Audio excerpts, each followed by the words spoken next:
Good morning and welcome to the new media show. And I mean, good morning. It's good morning. It's 5 a.m. my time. But Rob, we had to start early today. Yes, you have some family things you need to take care of today. So some soccer games or something like that, I heard. Yeah, for some unknown reason, the we were like first in the bucket, and the kids have got to be at the soccer field at 7 a.m. It's insane. Yeah, well, when you have kids, you got to do that kind of stuff. Yes, you do. But anyway, everyone, welcome to the media show. And probably we're competing with Dave today, so we That's might right. Dave Jackson. Yeah. during his same hour. So hang out. We're gonna have fun. More fun than him.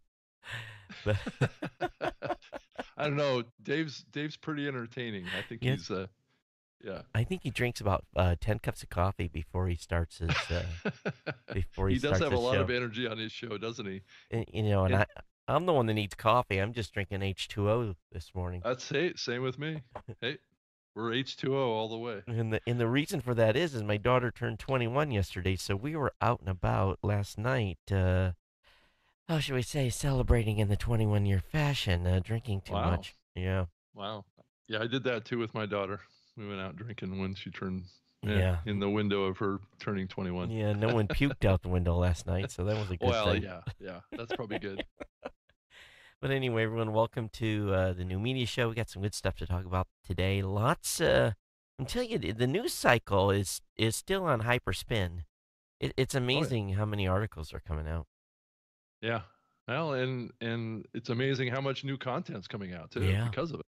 You know, we're definitely in the growth curve around content, but it looks like there's been some interesting growth on the platform side too. yeah, The the app called Anchor, I guess, is making a little bit of news in offering some capability that I wouldn't exactly say is new to the space. If you look at even a service like Spreaker is doing a lot of the same stuff that these guys are yeah, for for a long time now. yeah. They got a lot of buzz. Their app can now publish podcasts to Apple and Google, but the sleuthing group that you and I belong to did some Yes. deep dives on this thing, and it appears at least that they submit the RSS feed to iTunes, and it appears on the For service you, for you, for right? you, right? I don't And know if I'd want that. no, because boom, you don't own it. Number two, they include an email in the RSS feed that's not tied to your account. It's tied to their account. So essentially, they own it. So, man, oh man, this is my typical, get on my, and they can fix this real easy. So, if Anchor, if you're listening, let the listener submit their submission to iTunes and make sure that their email address is in the RSS feed, and you're, then I'll quit crying. Well, the question is, can a podcaster go in and edit that email address to make it their own? I think is the bigger question. Right, right, and we don't at this point we're not seeing that that's possible, at least in Possible. someone's Okay. testing. Right, I haven't done any testing on it, but what's kind of funny about this, Rob, is we built. I have an app and I have a site that we built 6, 7, maybe 5 years ago. Um, we still have the domain. See if I can even find the domain. Let me go over and GoDaddy and look while we're talking about it. But we kind of abandoned it early because we thought it was long before, because we were polling people and didn't see that there was a desire for it at the time. So, um, For for what? An auto submission to no, an app that no. you could record and submit on.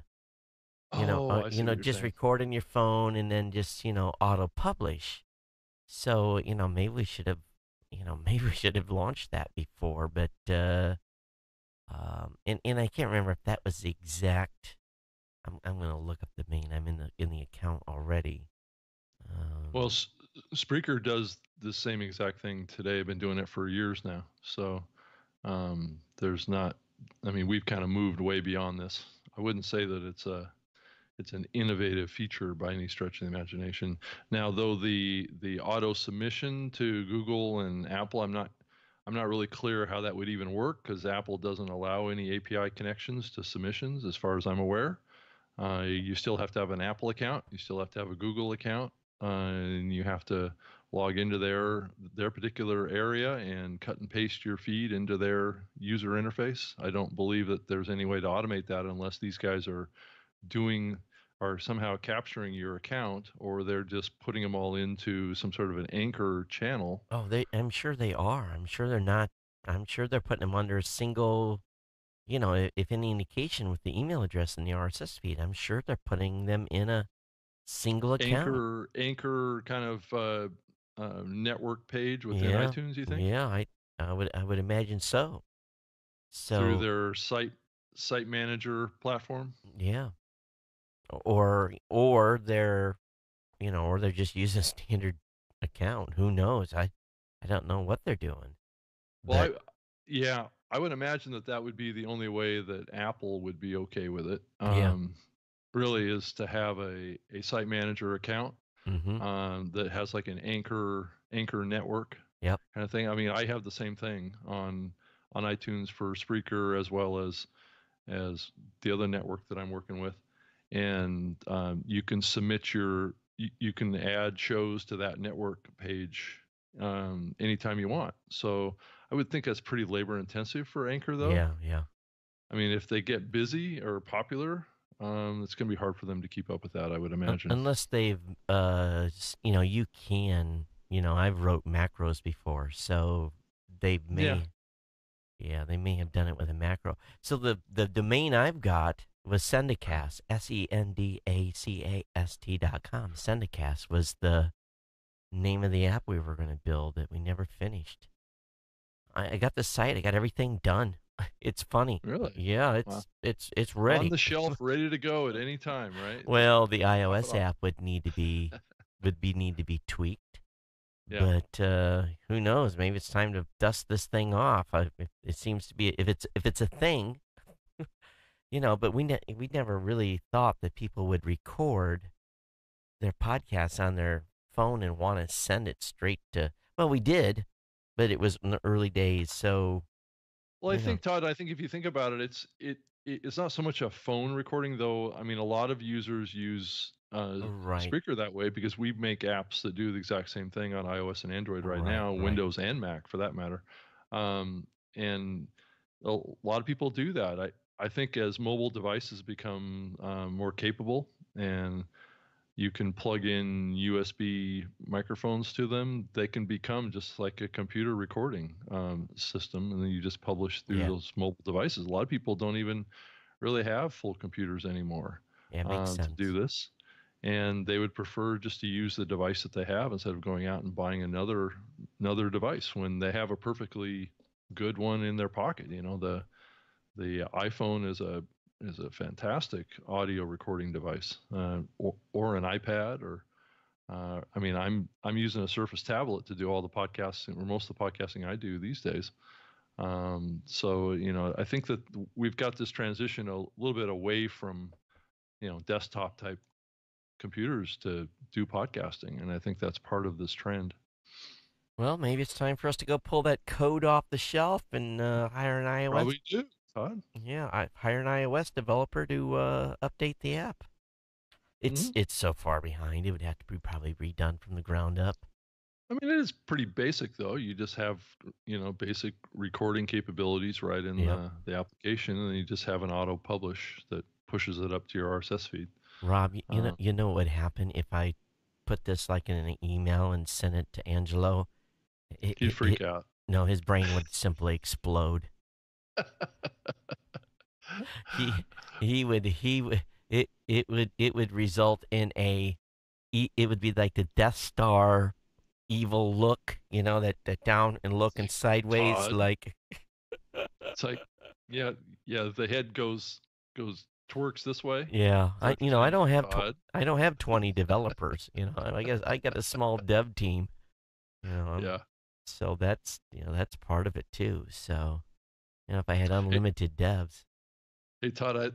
I also saw on the pod to pod, which is what we're looking at. So Yep. if you wanted to go over to podtopod.com, the article in here I thought was funny. I've seen it in the list for a while. A former Home Depot exec turns to podcasting. Boy, that's breaking news, I tell you. Well, you get fired from Home Depot. What are you gonna do? You gotta talk about it, right? So I guess so. I didn't even read this article. I I guess thought it was that's funny. it's over on radioinc.com. Yeah. And this guy's got a show called Plinko. Really? Is that the Yeah. name of his show? Because there's Yeah, a it looks like picture. it. There's a picture of a Plinko. Oh no, it's called Crazy Good Turns. Oh, I was gonna say some dude that was an exec at Home Depot starting a show called Plinko. I understand why he's Now, Todd, be careful. Why would they put that picture on there? I'm not kidding, folks. You go to the page. Let me show you this to you. And you're like, there's a thing of some dude doing Plinko in next to, because you look at that and you go, oh, former Home Depot exec turns podcasting. You see this Plinko thing. You're like, what? And immediately, I'm not even reading the article at that point. I stop. It's just like, he's doing a Plinko show, really? So that's where you are, like, have piss poor planning in your graphics you put on your webpage. Yeah, exactly. Well, in Radio Inc. decided that was a good image to use to represent its show, and it's not even that show. Oh my gosh! It's not even the name of the show. It's actually so he's the former chief operating officer, Brad Shaw, who now hosts Crazy Good Turns, a nonprofit podcast that tells stories of the people who do amazing things for others. That's the concept of the show. Well, it sounds like a show topic for sure. Mm-hmm. So good morning, Brian. Good morning, Dan. Dan Franks from Podcast Movement. Gary Leland from Podcast Movement. Of course, he's Mr. Softball. And yes, he is. If you guys need a softball bat, I'm going to tell you the guy to go to.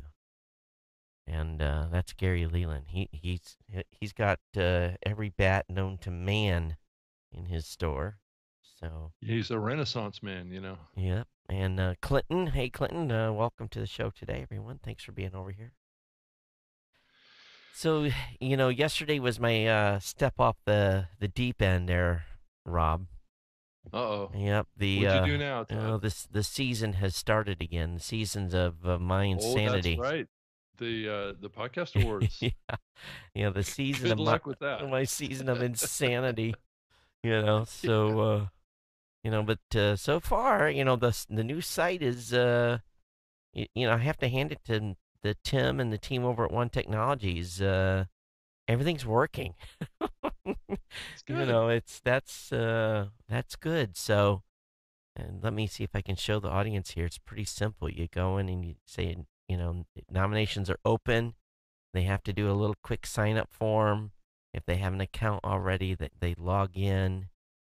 And once they log in, and I did it. Oh, you guys can't see this. Oh, let me come off that. That's funny. I just blew that. So, once you're in there you go. Then you get just the form to vote. And you do the pull down and you select your show. And once you've selected, you go down here and hit save and you're done. You come back and nominate over the whole month to clear out your entire 20 shows. So what we can do as an example here, who should we vote for, Rob? And let's see here. Let me look I already voted in the tech side to test it. So my votes will end up not getting counted. So once you voted, there's a little thing that pops up that's got a link to their site and their RSS feed and their iTunes link. So we're still promoting the RSS feed. RSS is not dead. No, it's not dead. You're exactly right. So are you still looking for sponsors for that? Yeah. Anyone wants to come in and write a small check, I'd be most appreciative. I think we're going to be okay on trophies this year. we paid for the site rebuild with the GoFundMe campaign from last year. We're a little Okay. over budget, but it'll all even out in the wash over time. So I think we're close to having. We're gonna have trophies this year no matter what. So we'll figure it out. But anyway, we're back going, and we'll see how this whole process works out. And yeah, it's gonna be fun. Yeah, I think it's great that you're back at it again. But yeah, the rules changed, are what Yeah, they are. So, big change. I yeah, mean, this yeah, is a big change from what you've yeah, done in the past. yeah, big change. But Clinton is one of our sponsors. But Clinton's in the chat room right now. He's sponsored us for many, many years. So Clinton, thanks for being our hardcore sponsor. Comedy Forecast is sponsored year after year, and of course the Pod to Pod folks as well, and Dave Jackson from School of Podcasting. And of course, we're doing International Podcast Day, is where we're going to do the awards, do an hour, and so thanks to them. But I'm worried about Adam Curry's and his small batch audio Kickstarter, or it's not a Kickstarter, it's a Indiegogo. I don't know if they're going to make it. For his new recording Yeah, unit. yeah, but just people don't understand it enough. Yeah. They really don't.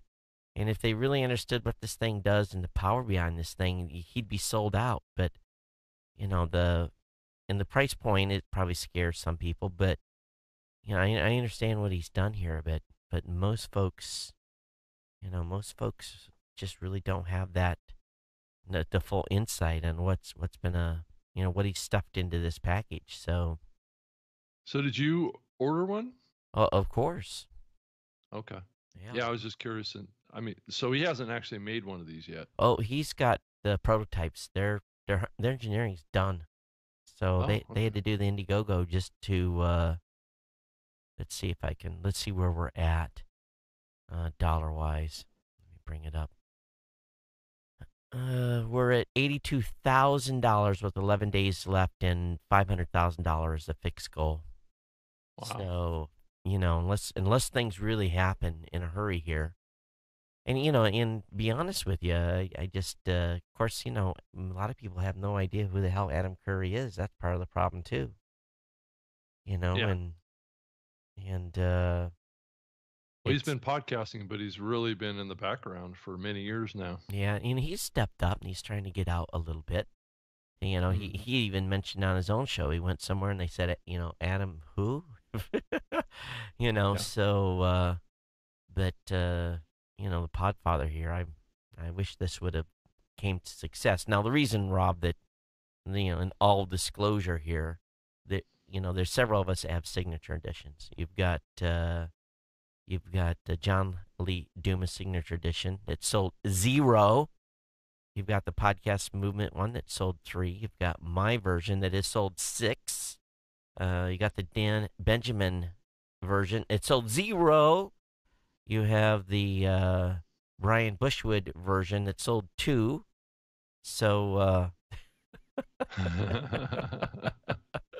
so these guys, they had these it shows right here if you and I've only moved 6. So Adam was counting on, us to help move this, move these packages. Mm-hmm. And but that $647 price point, it's pretty expensive. Yeah. For most beginner podcasters. Yeah. Because you still need to get a microphone with that, right? Right. But, for me, this would have been the perfect travel unit. Be able to just plug this in, and then you and I would, because it's got a mix minus, and it's got all the, so you can do everything that, you don't have to have a bunch of stuff. So, but I think what's happened is a lot of people use that H6 from, and you can do a mix minus with that. There's a way you can trick it to do a Skype deal. So I don't know if that's hurt this effort or not, but if you feel so inclined, if it has 2 mic inputs, you could be able to to funnel one of the channels and right take Well, one of the channels. that's separate. He does the mix minus, I think, through USB. So you don't Oh, need you just plug it into your computer, and then gotcha. everything's done. And you can have Okay. two hosts. So, but I don't know. I hope he figures out a way to make it happen. And if he has to charge $1,000 for them, and they don't go through Indiegogo, and they can build them at $1,000, I'll buy a couple at $1,000. So really, in all honesty, all of us would not be here in the same type of iteration had not he and Dave done what they did. So Sure. a lot of people, need to realize that they're. For me, my bread and butter is largely come from you know, what he introduced. So, Yeah. I have a lot of loyalty to Adam, and I'd have bought a number of these just, you know, if it was scrap metal, I wouldn't care. Well, it'd be So, great to for you to have one here and be able to do a review on the show about it. yeah, the problem is, that's one thing when you're trying to build prototypes, and you only have limited number of parts. Yeah. They scrape them together, and so when you're trying to mass produce, it's difficult. So I understand the challenge, but Mm. I hope they figure out a way to make it happen. So, but yeah, Yeah. 82 grand, 17% of the $500,000 goal. But unless some big benefactor comes in and buys a bunch, no, I don't know how we're going to make that number unless a bunch of podcasters pony up to the bar, and Yeah. really it doesn't going to take too many of us to do it. 1,000 of us. Yeah. So It's actually a pretty big number for the podcasting space. yeah. It's not that big of a community. Well, it's big. You look at you look at the growth numbers right now. Holy shit! Oh yeah, that's true. You know, That's true. let Yeah. let me just we're just astounded right now on the number of new folks coming in. Just by the number of new shows we're picking up every week. Oh, what am I doing? What's going on here? I don't want that.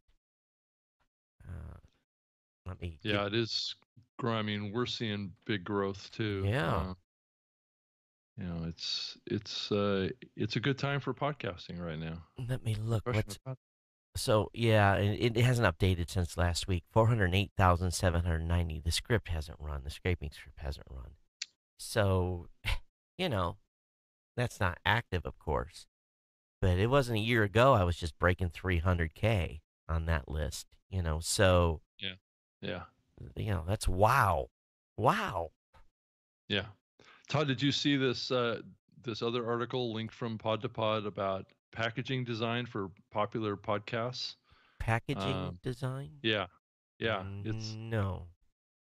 It's basically it's actually kind of funny in a way, but it's basically I guess there's a company making packaging for podcasts. So you basically buy almost like what looks like a fake book, Uh-huh. and inside the book has an audio player that's basically shaped like a small box that's like a book, and it Uh-huh. has pictures inside of it of the topic. And there's a book out there um, based on Serial season 1, season 2, and you open the book and there's a little audio player in there, and then there's pictures from the series that's also available there too. I think it's kind of somewhat missing the point, but it's kind of an interesting application for podcasting. Rob, this looks cheesy. Am I going to send this to my grandmother? Is Yeah, this who I'm supposed to send this to? that's the This looks like a tech device out of like the 1980s. yeah, Oh my, isn't it oh, funny? I was oh, like looking at this going, oh my okay. God. to add to the tactility, I can't even pronounce this, tactility to the listening experience, Royal Yes. College of Art graduate Sungate Oh created the packaging design for podcasts, including cereal. Oh my. And was it 99%? Is in here also. Let me guess. Yours for the low price of $99.99. They don't even tell. It must be a concept thing. They don't even. Good try. I think this is cool. Um, it's definitely different. Yeah. Hmm. It is taking podcasting more to the real world, I suppose. Um, it might be like a fun kind of gift for, just like you said, like your grandparents or something like that. Yep. But I think most people wouldn't really think that really had a lot of value. Well, it might be cool to have on my shelf here. Seasons 1 through 13 of the Geek News Central podcast. Yeah. Yeah, Yeah. sure. Yeah. I've had 13 seasons. Yeah. But I think it would gather a lot of dust. 100 episodes in every season. So, Yeah. yeah, I It think it doesn't would, yeah. it it doesn't say what the capacity of the unit is, if you can, how many megabytes of storage it has or anything. It doesn't appear to be much of a technical thing. Uh, That's the key now. Get into merchandising. Put a whole bunch of stupid shit together that you can have all kinds of trinkets and actually, believe it or not, keychains and yeah. postcards and squeeze stress balls and a whole line of swag. We should start selling that for podcasters so that we could be in the podcast swag business. There you go, It, it, Todd. it, it actually might, that actually might be a good, I know there's a certain entrepreneur in here that's thinking right now, It's like, you know, what can uh, I do? yeah. Yes. Yes. So, Anyway, I thought it was interesting story there that was in Pod to Pod. but, the ongoing, I'm checking something here real quick and I'll tell you here what I found. Oh, I better buy that. Uh-oh. Todd found something else to buy.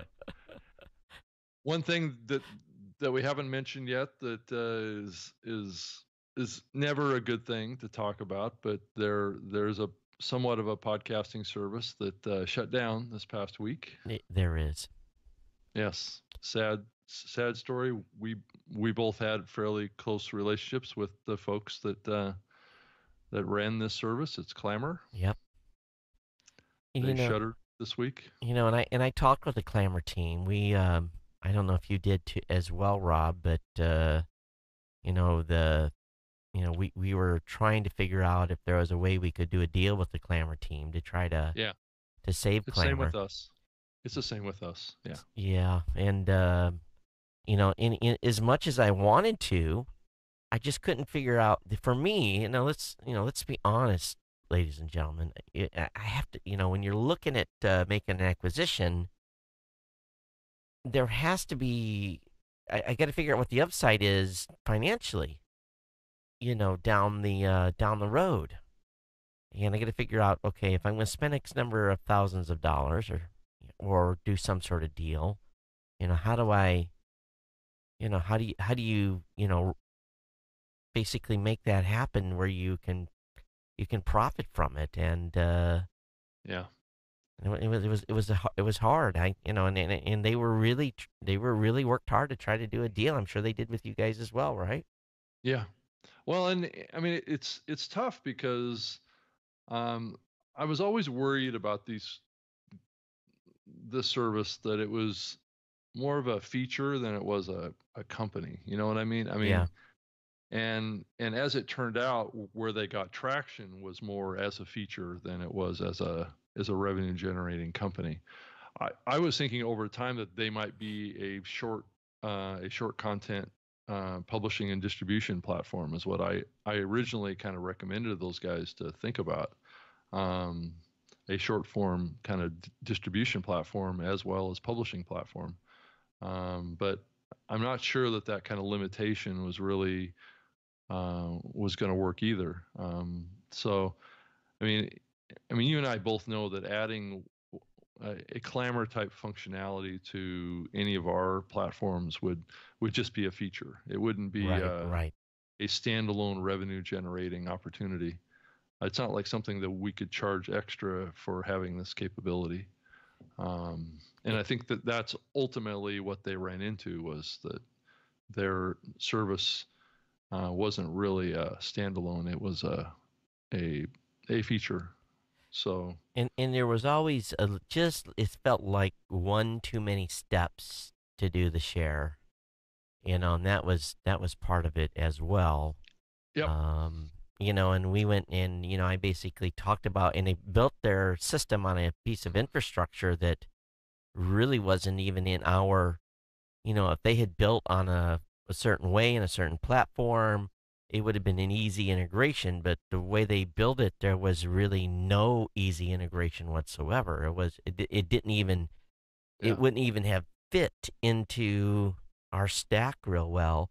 yeah, So, we would have spent, several months probably, trying to, reshoehorn it in. But in the end, I said, I could probably build this in an amount of time. that's exactly the conclusion we came to too, is that it wouldn't be that hard to just build probably a simpler representation of Clamor Right. into our own publishing Yeah. platform. And it would be more complicated to integrate than it would Right. have been to build it from scratch. So who knows? I don't So know what they're going to do. Maybe if maybe they'll open source the code or something. When if they haven't found anybody to take it over, maybe I don't know. I don't know what they'll do. I don't know if well, they'll. didn't the This American Life folks do the same thing? y- Didn't they? Yeah, their stuff is kind of, well, I don't know. did, did that did that ever take off? Because it was the same kind of thing, right? Well, the public radio folks do a lot of stuff, and they does it really ever take off? But it gets all kinds of news Yeah, at least exactly. once. Yeah, for a couple weeks anyway, it Right. gets some buzz. Yeah, so too bad, with the team over there. They really gave it a college try, and Yeah, they did. It was a fantastic team. yeah, They were really engaged in the community. They came out and spoke to all of us and yep, spent lots of time. I went out to dinner with the CEO multiple times, and gave him some ideas, but I always was a little skeptical of it. I know that Podcast One built them into their web embeddable player, and I know that I think you guys did as well, right? yeah, we did. Yeah. So what's going to happen to that function? Are you guys going to have to take it out? We're gonna have to take it out. Yeah, matter of fact, there'll be an update to um, there's gonna be an update to PowerPress probably over the weekend. We finally got. See, we had everything built in to support the Apple new tags within a couple of days. Within a week, or at least Angelo had everything beta tested and ready to go. And then we heard some rumors that people were having trouble submitting feeds with the new tags. So by the time we did the 2 week turnaround with the Apple team and making sure that was not, and it turned out to be a rumor. And so, they got back, well, that shouldn't be, it should work. And we did, sent test feeds over and they tested them, and yep, that's good. And it, follows our compliance, blah, blah, blah. And so, yeah, there'll be an update to PowerPress. And at the same time, we'll pull the claim integration out. Yeah. Okay. So that's the plan. Yeah. Yeah. I don't know, Todd. I mean, I agree. There's a couple things that I think they ran into. I think it was the complication of actually publishing a clamor. Yep. Um, I mean, it was a little frustrating for me to use too, I have to Mm-hmm. say. Yep. And I didn't spend a lot of time over there using it. Yep. Though I could see some utility in it, Yep. and the times that I did publish to it, I thought it was interesting. But I just had a hard time taking the time out to do it on a regular basis. Yeah. It's something you have to think about on a regular basis too. If you don't remember it, it's something to mix or to Yeah. miss. Yeah. Yeah, agreed. So Agreed. it's too bad. It's too bad that they're out. And but this is how things work. If you don't have a business that has a business model behind it, how can it's just like continue to see people promoting free podcasting services, and I cringe when I go over there and I see some shows over there, just like, oh my god, how long can this survive? Someone's thinking this is a cool project to do out of their pocket, and um and then and I've got we've had other instances where just this last week I had a group that they sent a bunch of emails, and I'm like, you can't use our stuff without doing a licensing fee. You're a company. You just can't come in and you can't come in and use my intellectual property. It doesn't work that way. And they were like, well, what do you mean? I'm like, I built this. Well, you want to use it, we'll be happy to sign you a license, but you just can't come in and it's remarkable. And this is something that's going to be talked about with on oh my gosh, oh, it's on the tip of my tongue here. Hang on, I'll pull the name out. I'm horrible right now. Ray Ortega is going to be talking about this in an upcoming show, but I had a client, and they were asking a technical question. They were asking, how do we set up 24 different feeds or we're building a network. We've got 24 shows, and how do we set up 24 category feeds? Which that's not an unusual tech support question. And Mike answered the question, and we pulled their account up, and it's not a pro account. It's a 500 meg hosting account. And Mike's like, are you trying to host 24 shows through a single account? And they're like, yeah. And we're like, you can't. So you've got this expectation by people. They live in this YouTube world, and they live in the SoundCloud world where they get a lot for almost nothing, and sometimes for nothing. And then it, they don't realize that bandwidth costs real money. I had a client that is a nationally recognized podcast. They were on SoundCloud. They're moving off. We did analysis of their bandwidth. We heavily, heavily, heavily discounted their bandwidth, and their bill's still $8,000 a month. Yeah. And they are shocked. And I'm like, you were probably making $1 million a year with your show. You did not expect to have business expenses. Well, I mean, so they were hosting on SoundCloud, right? Right. And SoundCloud was just paying that bill, right? Right. They're paying that bill. And they were hosting for, whatever fee that SoundCloud charges. So there's a rude awakening for some folks when they're going to have to actually, so we have our model. Let's be honest, Rob. Our model, we know independent podcasters, when they come in, Libsyn, us, you guys have your model. You if you're an independent podcaster, you're like a guy sitting in a studio like this. I'm gonna if you move 55 terabytes of traffic, I'm gonna cringe, but you're gonna get flat rate, okay?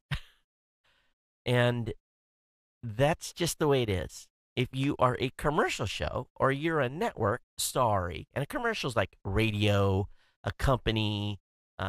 You've got a business you're promoting behind. That's you're a business. You're not a independent in a guy in a closet in a kitchen, whatever.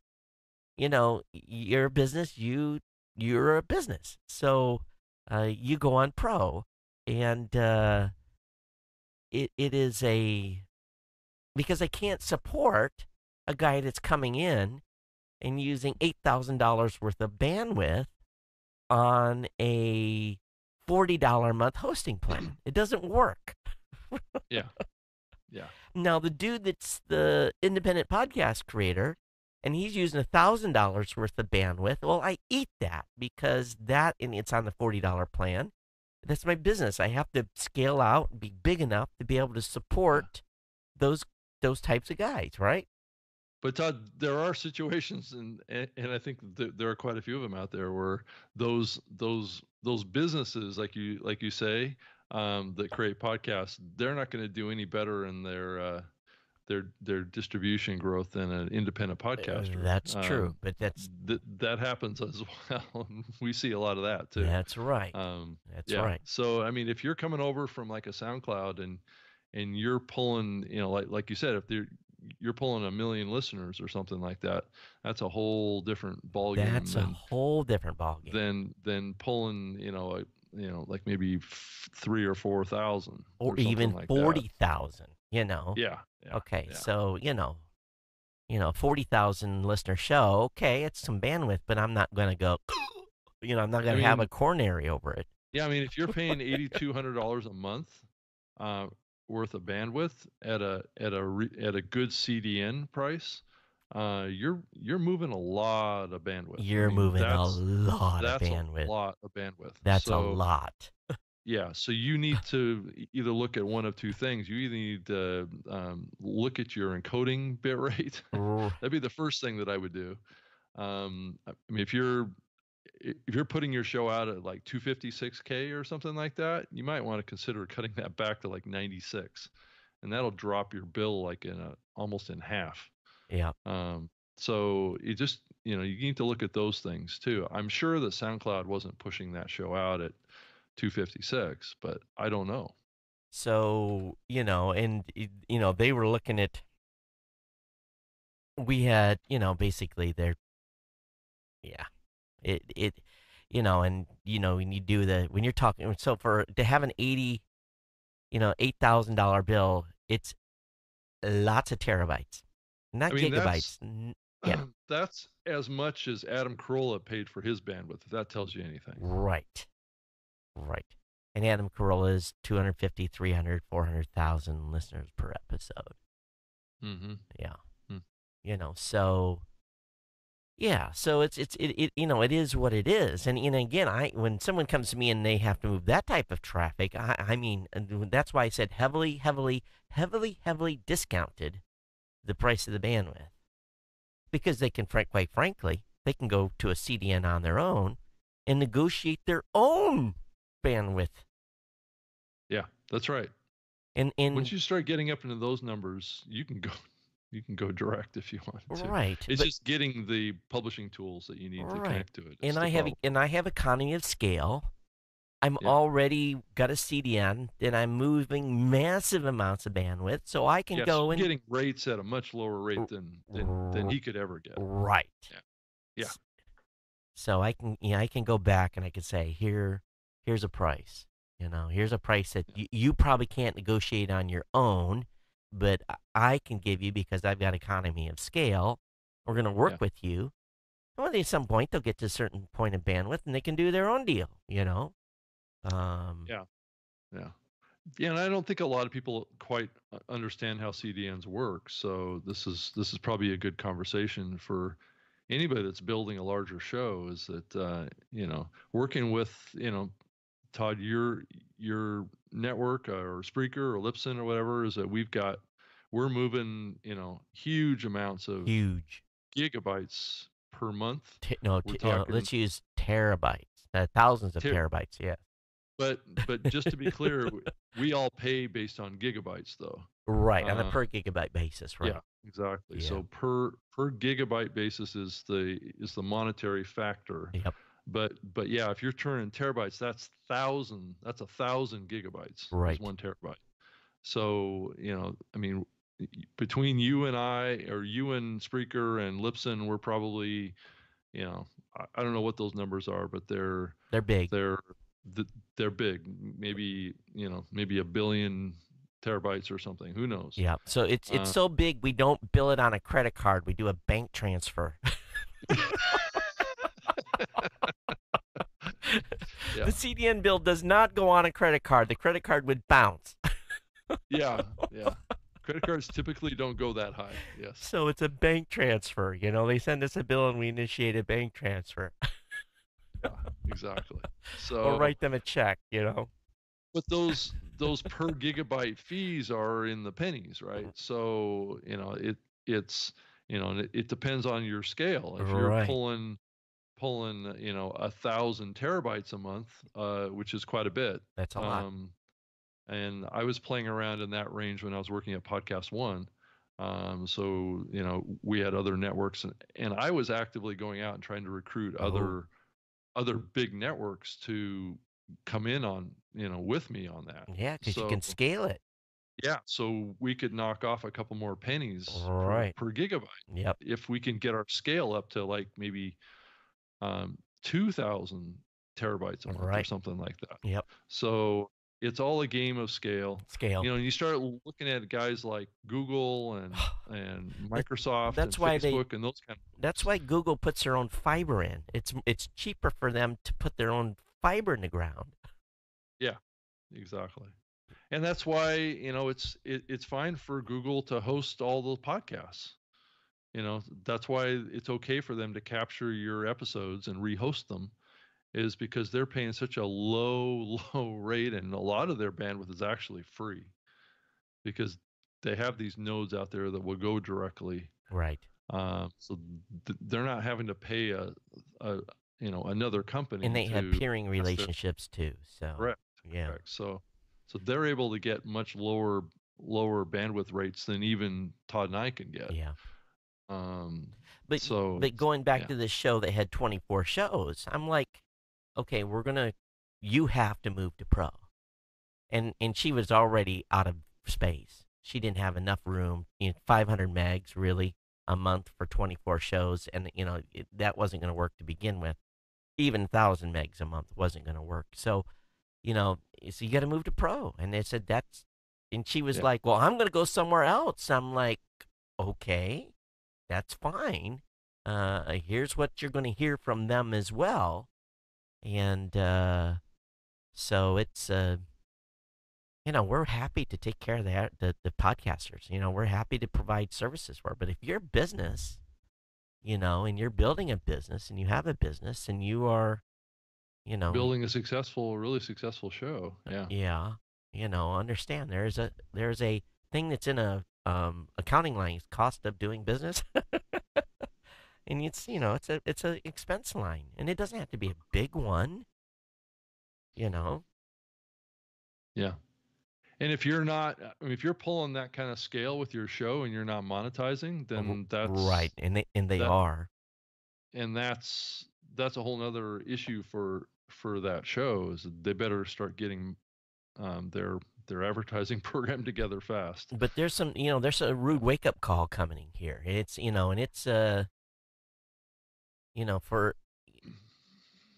it's they've got to they're going to have to the dynamics of the space is going to change if if SoundCloud goes out, because there's a lot of very, very, very big shows over there. They're only hosting over there because they're getting a free ride. And I don't see how SoundCloud can keep doing that. Well, they can't. That's why they're Because losing. That's why that's why they're bleeding red. Yeah, they're If going to have to adjust and start being more fiscally responsible instead of out there buying content, because that's basically what they're doing right now. And I'm sure they get sub-penny pricing on bandwidth. I'm sure SoundCloud's moving that type of traffic. But Sure. Still it's sub-penny per gig. And that means less than a penny a gig. And you have to do some serious volume to get below a penny. Yeah, you're talking about probably a billion terabytes, probably. Yeah, not that much, but you don't think so? No, but you have to be moving some serious bandwidth to get below a penny, but still you multiply. Okay, multiply What are a million? 100 terabytes or 200 terabytes times and then end up 100 terabytes, and then convert that to gigabytes, and then just charge it even at a penny. It's still, it's still a bill. It's $3,000, $2,000, $5,000. It's still a bill. Oh yeah, that's true. So, it's funny because Mackenzie called me, hey, we got so they did 65 terabytes, and I looked at their show and I'm like, well, they're popular YouTubers, they've got 6.3 million followers, their probably bandwidth's going to go up, and she's like, I'm like, they're indie. I said, that's just what it is. You take the good with the bad, and The good with the bad. that's not, and maybe the wrong way to say it, but that's the business we're in. So Yeah, that's true. So I'm looking at a website that's using a slide from looks like I don't know if it came from IAB or where it came from. Talks about the growth in podcast advertising between now and 2017, I guess. It shows that 220 million. Yeah, that's what they're saying. If you go to brands take notice of podcasts as revenue soars 85% in the U.S. It's actually linked off of the Pod to Pod site. Yep. It's off of adnews.com.au, I guess, out of Australia. So this is a study that was commissioned by the IAB, and they used Dun & Bradstreet, I think, is who they used to do the study. And then the companies that are listed on that page paid for the study.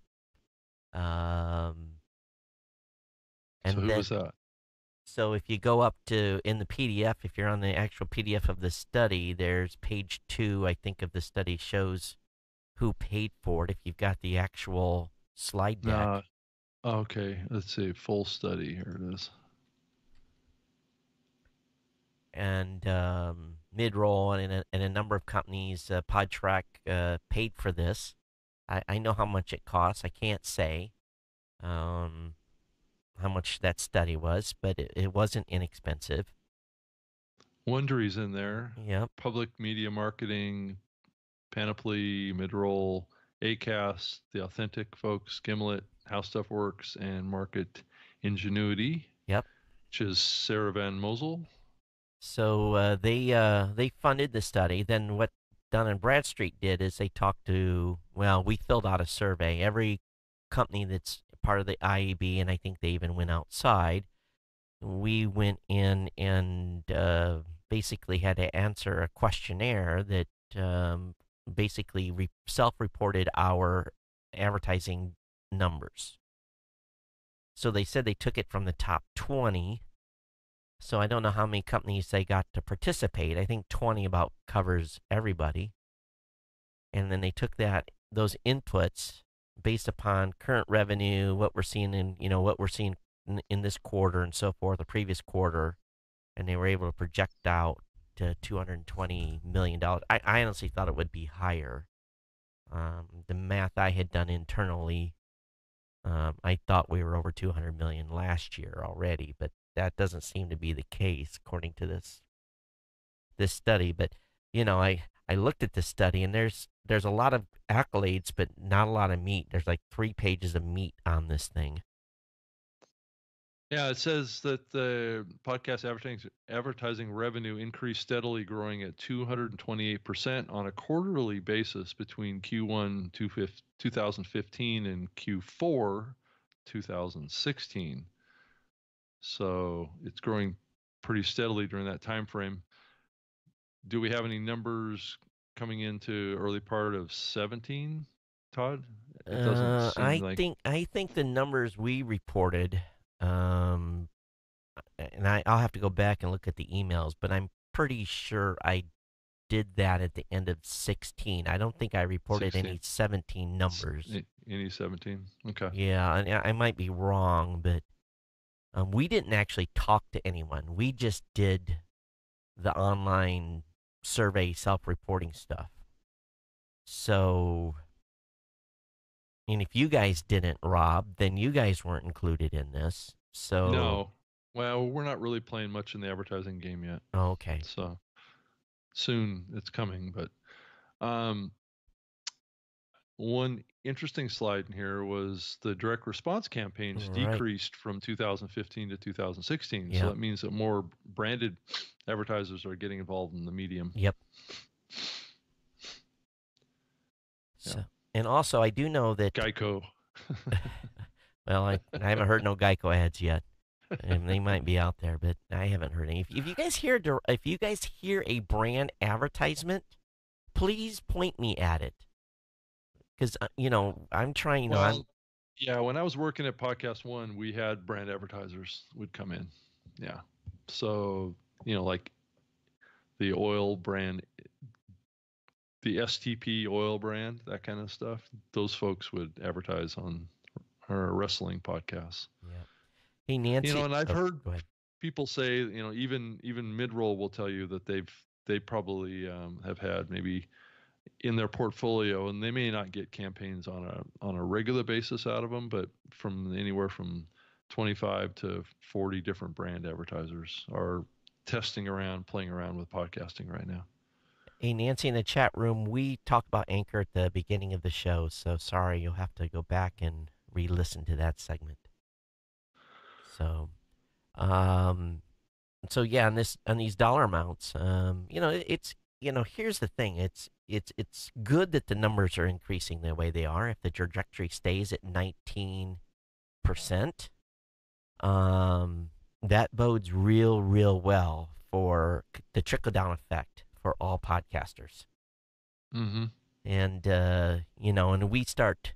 Let's say we double. If we can maintain 19-20% growth, let's say we hit 220 million this year in ad revenue, and if the growth continues, then what we're already seeing, and we've talked about this many times, is the media buyers are running out of big shows to buy. They're bought.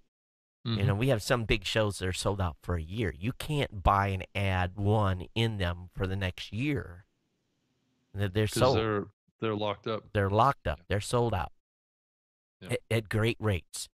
So what we'll start seeing is trickle down of the media buyers more money's going to, and they will want to spend that money, and the smaller shows will start seeing more ad deals. And but it's been a rough road to hoe, I'll be honest, for the small shows. The shows are 10,000 listeners and below. It's been pretty dry. And I'm not willing to go programmatic yet and sacrifice CPMs. So it just burns me up that just because you go programmatic, you sacrifice CPM. It just got to be a way we can keep that from happening. Well, some people are already taking it. That's the problem. So they haven't held the line, and they've fast road implemented it, and so I'll never call anything that we do programmatic. That's for sure. That's like, we don't do programmatic. That's the. It might be programmatic in execution. Use some other term to describe it, right? It might be programmatic in execution, but I'll never call it programmatic. Yeah, that's actually a good point, Todd. Yeah, it's like a label of cheapness that you don't want to use, right? Yeah. Yeah. Do you do programmatic? No, we don't. Yeah, but we do this. That's right. We do host endorse. It's much better than programmatic. That's right. We do host endorse with injection. That's right. We should come up with a new term for that. We should say value added podcast advertising. Value added to a media buyer is free. When you say value added, okay, well that's not a good term. No. When you say value added to in an RFP, that's what they get for free. Okay, premium podcast advertising platform. Yeah, you don't ever use the word PPA. We'll call it PPA, Todd. Yeah.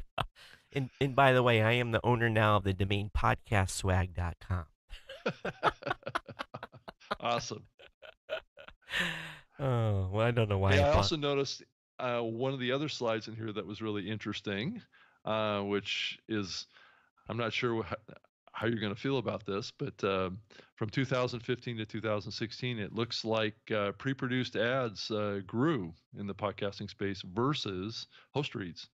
Were they pre-produced So host reads? They don't ask that question. That you no, they don't know. don't they? Yeah, No, that needs to be a third option there. that's right. It needs to be, Yeah. pre-produced host read, because that's what that's what midroll's doing. They're not Oh, doing.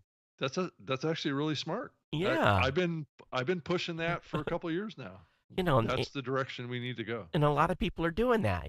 That's, I think Yeah. Libsyn does that and everything. So Yep. That's the direction the industry needs to be pushing yeah, towards, not yeah. this binary choice between pre-produced ads, which is basically when we say pre-produced ads, that says radio spots. And it means the Geico Gecko. That's Yeah. yeah. Yeah. It's done by an ad agency in New York Yep. or in LA or whatever. Yeah.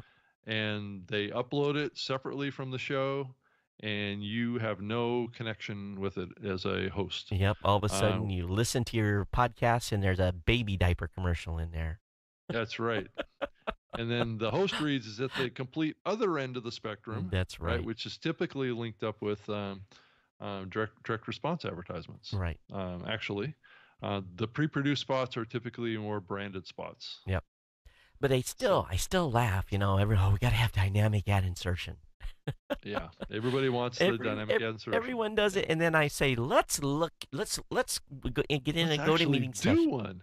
Yes, let's actually do one. Well, we actually say, let's go into GoToMeeting, and let's load your stats, and we'll talk about this a little bit.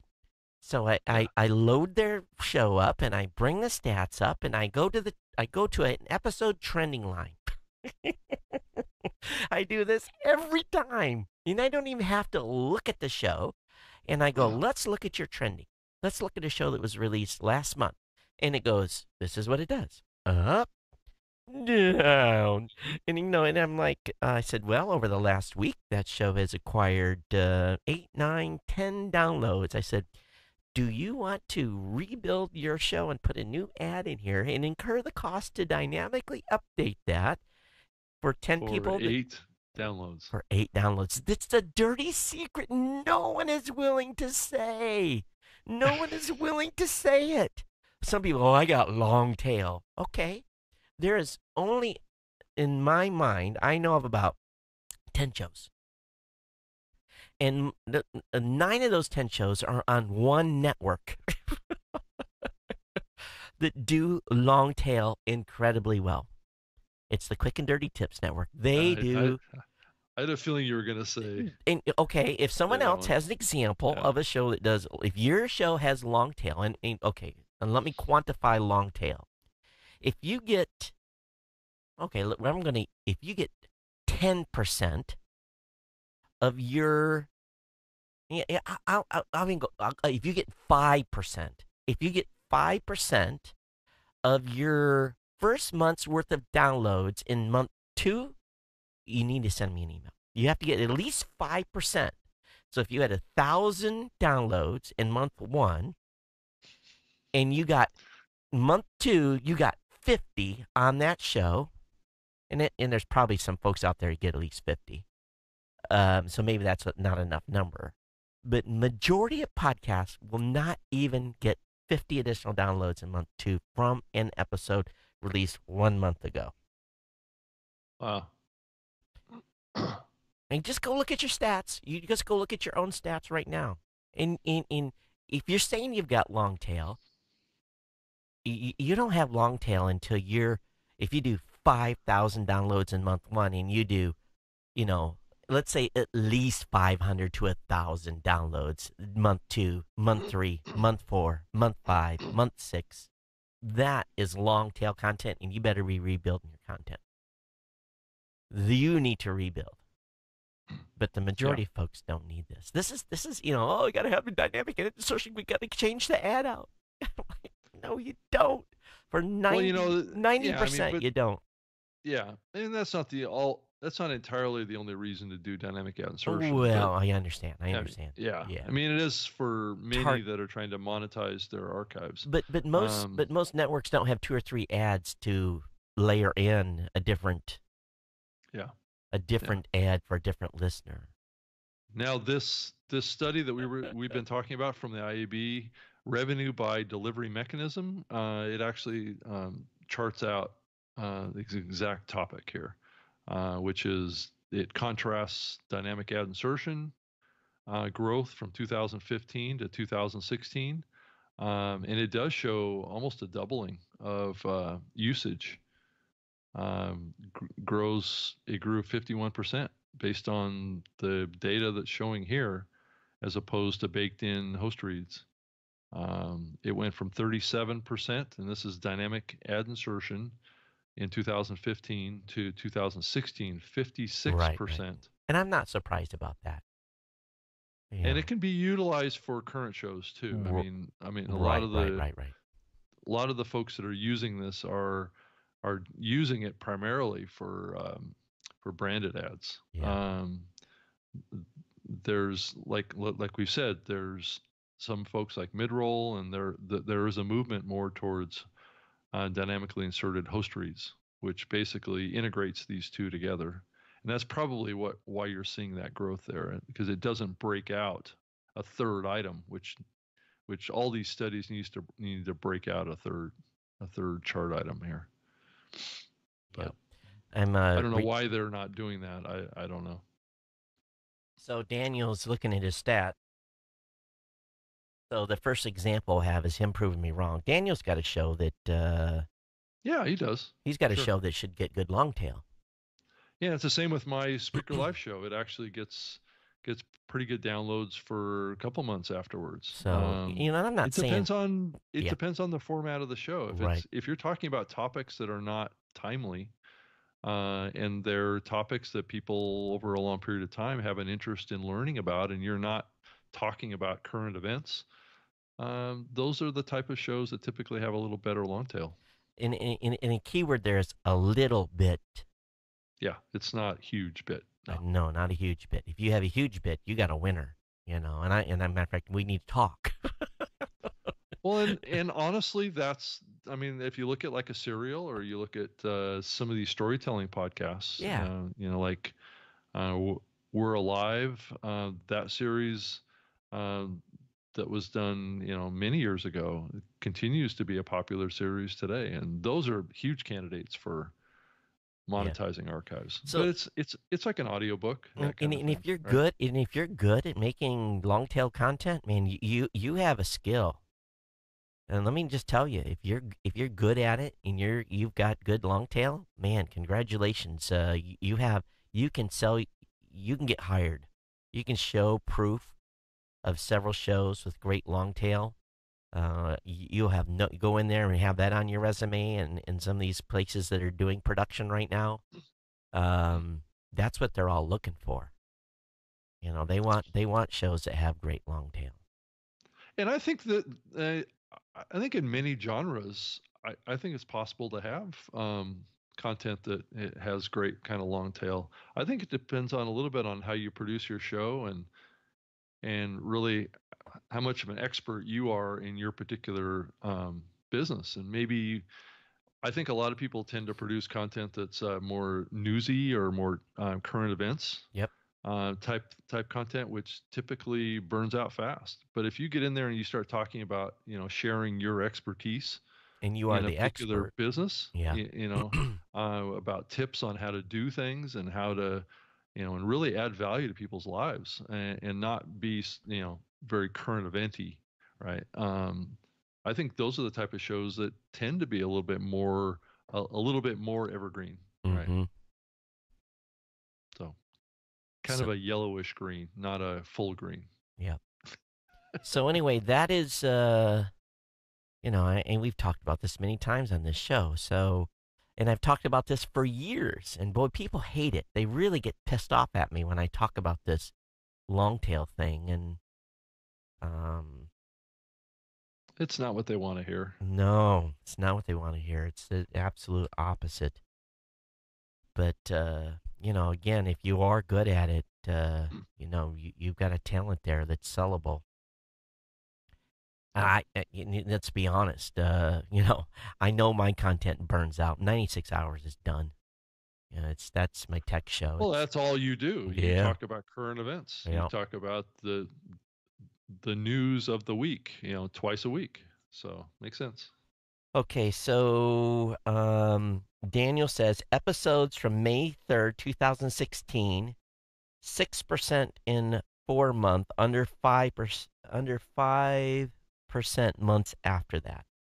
So 2016, 6% in fourth month, under 5% months after that. And Daniel does content that, by all purposes, on the Audacity to Podcast Yeah. should be timeless. Yeah, exactly. Yeah. In reason he probably gets that many, and let's be honest, that's good numbers. The reason he gets that many is he's got great SEO, he's got great brand awareness, he's got a website you can go to, they interact and get questions answered, so he works very, very hard at doing everything he needs to build his brand. And and again, I'll say it again, on his .com. And he's got the SEO of Google and all that stuff going on. People link to it. He's considered an expert in the podcasting space. So, and I don't say that about very many people. Rob, I'm pretty picky about who I endorse. Yeah, no, I agree. Daniel's is a hugely valuable person in the podcasting space. I mean, I think he's helped more people than just about anybody that I know of to get started podcasting and do it right. So I think we all have a lot of respect for Daniel and the work that he's done in the space. I mean, because we're all in the kind of in the same content genre as he is. So as far as the shows that we do. Yeah. So anyway, it's, I don't need to beat a dead horse here. And actually, we're down to about 5 minutes. And here's the reason why, folks. I have to have my kid at a soccer game at 7 a.m. Hawaiian. It's only 6:20 here. So, Yeah. But Rob, a lot of stuff still, the space is hot. Hot, hot, hot, hot. White hot. And, podcast movement's coming up. Oh, man. It's, it's like, it feels like it's next week. Yeah. It is. I'm not quite ready for it. I got a lot more work to do to get ready for it. And just a programming note, Rob, I will be on my way to Columbus next Saturday. So if we want to do a show next week, it'll have to be a Sunday show if we want to do a show. Okay. I'm going to be in the Columbus office part of the week of the 10th. So see my mom for a couple of days, and I'll be in the office, and we're having a kind of like a team meeting with the entire team on the 14th. So, so first time we've ever really kind of done like a full, bringing all the parties in, at least the ones that are close. So, yeah, that's the kind of and then I'm traveling again on the 15th. So we'll have to I'm sorry, I'm making you adjust here for me. Got me all over the map here. No, it's okay. Todd, I'm very flexible. So, and I'm glad the audience is as well, being flexible.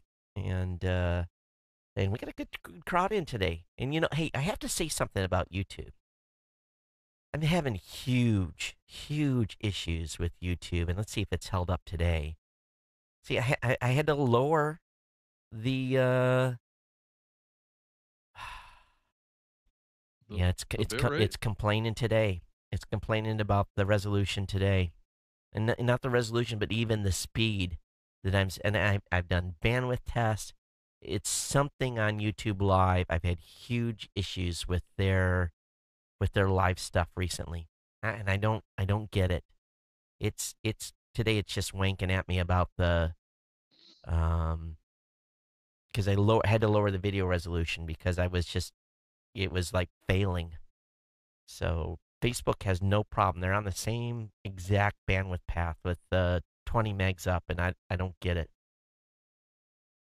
That should be plenty. Yeah, and I'm only pushing 2 megs to YouTube, and I don't know what Facebook goes up as. It's a couple megs. But it just I've had a lot of issues with YouTube Live lately. I don't know if they're experiencing big growth and they're having I can't imagine them having bandwidth issues, but if they don't have enough ingestion heads, it may be on their end. I don't know. If anybody else has had any problem with YouTube Live, Daniel says I had YouTube Live issues earlier this week too. Well, maybe thank God it's not, because I'm just like looking at my equipment and testing my bandwidth and just scratching my head, can't figure out what's going on. Hmm. So That's weird. yep. All right, what else here? Well, anyway, any last minute oh my gotchas or anything like that? No, it's just a barrage of podcast events coming up. Yep. The Mid Atlantic Podcast Conference is coming up in September. Are you going to go to Uh, that? Probably. That's back in Philly again. Yeah, they haven't even And reached out to us, so I don't. yeah, I'm already actually. If you go to their website, I'm like the first speaker on the list, and I haven't even talked to Joe yet. So, and then I'm going to be at the Conclave coming up at the end of July too, which is in Minneapolis, Oh, that. on a panel with Seth Ressler um, from Jacobs. It's actually a radio conference.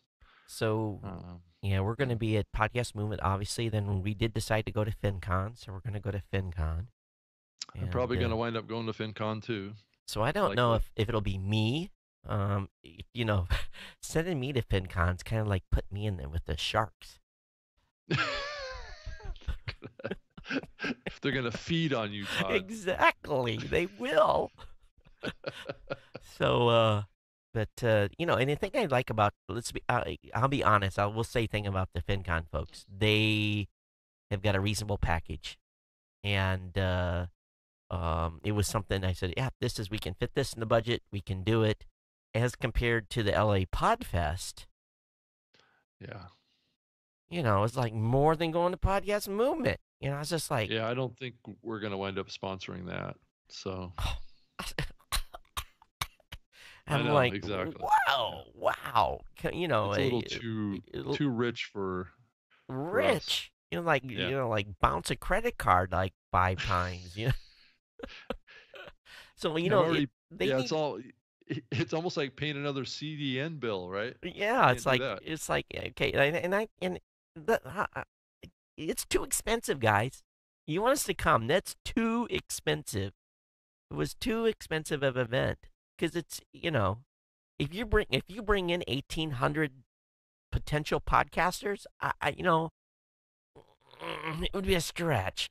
Even then. But they're not going to bring in that many. No, it's mostly listeners, so, They're not even getting that many fans, I don't think, going to that event. So, anyway, we're at the end here, and I need to go. Yeah. I get a kid moving here, but everyone, thanks. If you've got comments on today's show, you can send me an email, todd@blueberry.com. Of course, Rob, and of course, I'm at Geek News on Twitter. Rob? Rob at Spreaker.com with an R, and Rob at robgreenlee.com works as well. I do the Spreaker live show every Wednesday at 3 p.m. Pacific, 6 p.m. Eastern at SpreakerLiveshow.com. And then that's the best ways to get a hold of me. If you're in a podcast company or you got something cool going on in podcasting, want to hear from you, we'd always love to have a guest on with us. So, excuse me, blowing my nose in everybody's ear there. That was gross. Need that silence button. But, everyone, if you want to be on, let us know. We'd love to have you on the show with us and to chit-chat. And if you're a fan and you've been on for a while and you just want to come on and say hello, that's cool, too. Drop us a note. But probably next week's show will be on Sunday, I'm thinking. So we'll keep you advised. Okay. Yeah, definitely. And everyone can follow us, on Twitter and so forth. But you go ahead and vote for your podcast in the Podcast Awards. And it's exciting, Todd. Yeah, we'll see. We'll see how bad I get pummeled this year. Oh, I don't think it'll be as bad as it was in the past. No, it's I think you've tweaked it enough to avoid that this year. Yeah, me and a few other people. So, all right. Yeah. Well, everyone, thanks, and we'll see you next time here on the New Media Show. Everyone, take care. Bye bye. Okay, bye. Aloha.